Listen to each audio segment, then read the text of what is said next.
কলকাতা থেকে গ্রেফতার তৌসিফ বাদশা। পাটনায় গ্যাংস্টার খুনে মূল অভিযুক্ত তৌসিফ। কলকাতা পুলিশ, কলকাতা এসটিএফ ও বিহার পুলিশের যৌথ অভিযানে গ্রেফতার তৌসিফ বাদশা। আনন্দপুর থেকে গ্রেফতার হয়েছে তৌসিফের ভাইও। তৌসিফের ভাইয়ের চিকিৎসার অজুহাতে ঘর ভাড়া নেওয়া হয় বলে চাঞ্চল্যকর বিষয় উঠে এসেছে। আমাদের সঙ্গে এই মুহূর্তে সৈকত রয়েছেন সরাসরি, যেখানে আমরা জানি সৈকত যে আনন্দপুর থানা থেকে ইতিমধ্যে আলিপুর কোর্টের উদ্দেশ্যে নিয়ে যাওয়া হয়েছে এই অভিযুক্তদের। এখন কোথায় রয়েছে?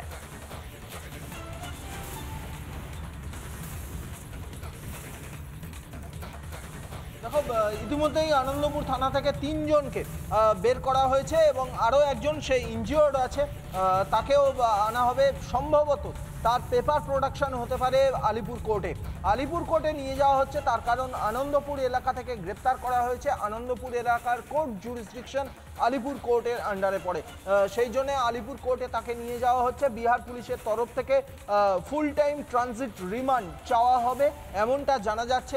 ট্রানজিট রিমান্ডে নিয়ে মূলত তারা জানার চেষ্টা করবে তাদের যে গ্যাং, এই তৌসিফ বাদশার যে গ্যাং, সেই গ্যাংয়ের আরও সদস্য কোথায় কোথায় লুকিয়ে আছে। ইতিমধ্যে আনন্দপুর থানা থেকে বের করার সময় রিপাবলিক বাংলা থেকে আমরা সরাসরি প্রশ্ন করেছিলাম যে এই কলকাতা কেন, অর্থাৎ কলকাতাকে সে বেছে নিয়েছিল কেন?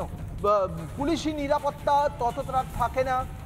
ঠিক সেই সময় কি জিজ্ঞাসা করা হয়েছিল এবং সেই মুহূর্তটা কিরকম ছিল আমরা একবার দর্শকদের দেখাবো, মনে করাবো। তুমি আমাদের সঙ্গে থাকো সৈকত।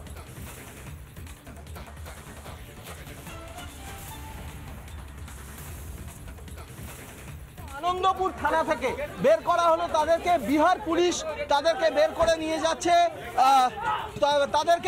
নিয়ে যাচ্ছে আলিপুর কোর্টে প্রোডাকশন করা হবে। মোট 3 জনকে এখান থেকে আনন্দপুর থানা থেকে তোলা হলো।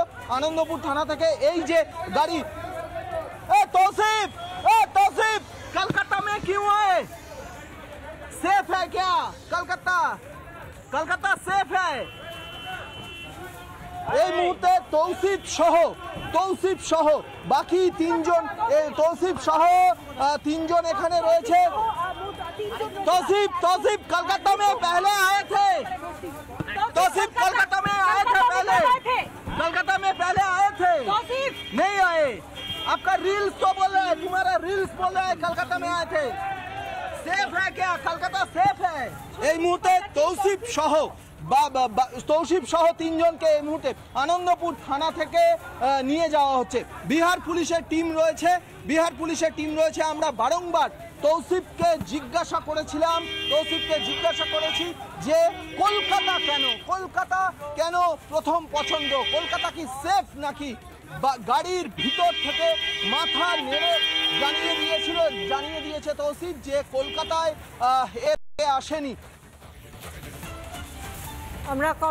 আমরা দেখালাম আমাদের প্রতিনিধি সৈকত যে সময় এই দুষ্কৃতীদের তোলা হলো আনন্দপুর থানার গাড়িতে এবং পুলিশের গাড়িতে যখন তোলা হয় তারপরের ছবিটা আমরা দেখালাম। এই মুহূর্তে সৈকতের কাছে আরও একবার যাব। সৈকত, তুমি যখন জিজ্ঞাসা করেছিলে এর আগে তৌসিফ এসেছিল কিনা কলকাতায়, তার কি কোনো উত্তর দিতে পেরেছিল সে?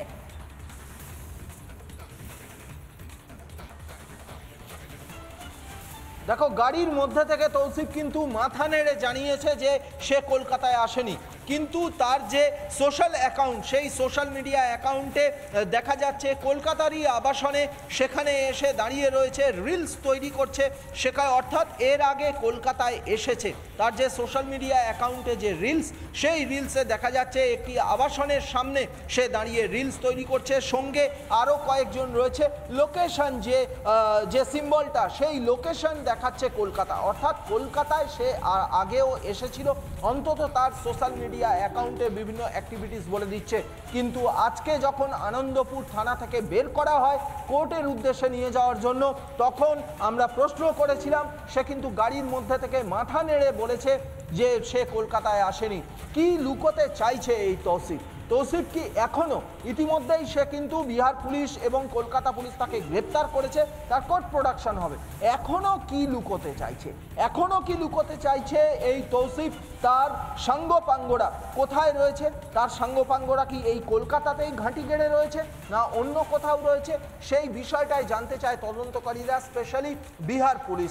এই বিহার পুলিশ তাদের কাছ থেকে জেনে এই ঘটনায় আর অন্য কারা জড়িত গোটা বিষয়টা জানতে চায়। কলকাতায় আপাতত কোর্টে নিয়ে গিয়ে তারা ট্রানজিট রিমান্ডের আবেদন করবে। সেই আবেদন মঞ্জুর হলে সোজা চলে যাবে বিহার, এবং সেখানেই বিহারে এই তৌসিফ সহ কলকাতা থেকে যারা অ্যারেস্ট হলো তাদেরকে নিয়ে গিয়ে টানা জিজ্ঞাসাবাদ চলবে।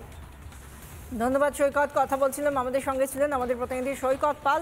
এবং যে সময় এই তৌসিফ সহ বাকি 3 জনকে যখন নিয়ে যাওয়া হচ্ছে আনন্দপুর থেকে আলিপুর আদালতের উদ্দেশ্যে, সেই সময় তাদেরকে টানা জিজ্ঞাসা করা হয় কেন বেছে নেওয়া হলো কলকাতাকে, এর আগে কলকাতায় এসেছে কিনা। যদিও তার ছবি দেখা গিয়েছে বিভিন্ন সময় কলকাতার বিভিন্ন জায়গায়, তার রিলস, এবং তারই মধ্যে তাকে জিজ্ঞাসা করা হলে সে মাথা নেড়ে জানায় না, কিন্তু তার ছবি কিন্তু অন্য কথাই বলছে।